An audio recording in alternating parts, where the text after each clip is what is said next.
congratulations, premiere for Snow Valley. How does it feel for you tonight? Oh, it feels really nice.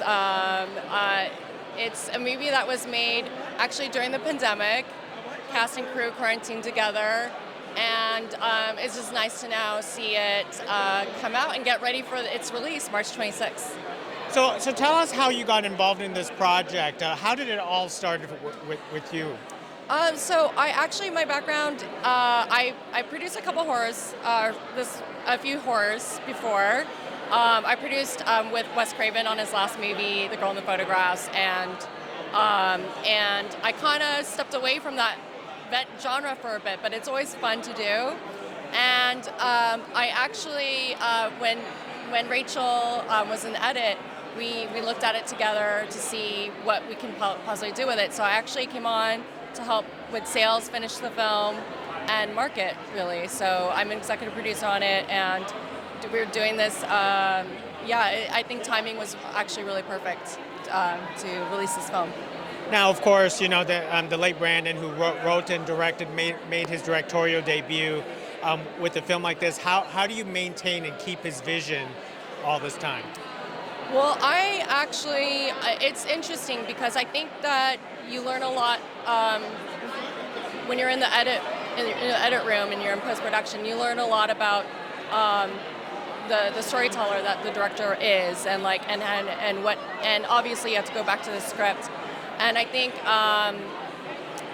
he has a sense of humor, which I really, really enjoyed, and he created all these characters that are very fun, and they don't take things completely seriously, but that's kind of the enjoyment of it. And when I worked with Wes, that was always something that he loved about, we had this conversation about horror. I'm like, do you think that this movie is gonna be too funny because and not too scary? And he's like, Andrea, like a good horror story needs to be able to make fun of itself and have that sense of humor. If you can find that in a horror story, you're like on track.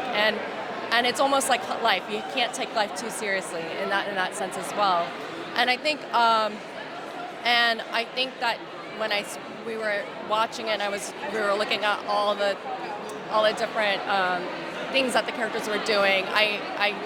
I love that. I haven't seen anyone be able since Wes. I haven't seen anyone be able to capture that nuance, those conversations, those characters that are just fun to watch and sitting in that horror setting. I think he did it really nicely, and I actually would love to ask him, if you were here, if like the Scream movies had any kind of influence in the writing of the script. It would be nice to know. Most excellent. And what is your personal love for this genre, this horror thriller?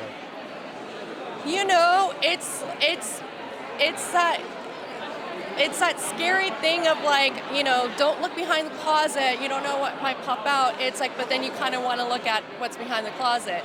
It's that feeling. That's what I love about horror. It's like you shouldn't, but then you want to, and it's like guilty pleasure, but at the same time, that the intention. Like, there's no way around it. The intention is to scare people, to maybe see some deaths and people run for their lives, and it's going to be there, but at the same time you don't want to know. And you're playing with yourself when you're sitting in the theater. You know what you're expecting, but you're also toying with your mind a little bit. Well, can't wait for everyone to check out Snow Valley. Thank you for speaking to us, Andrea. Thank you so much. Thank you. Thank you.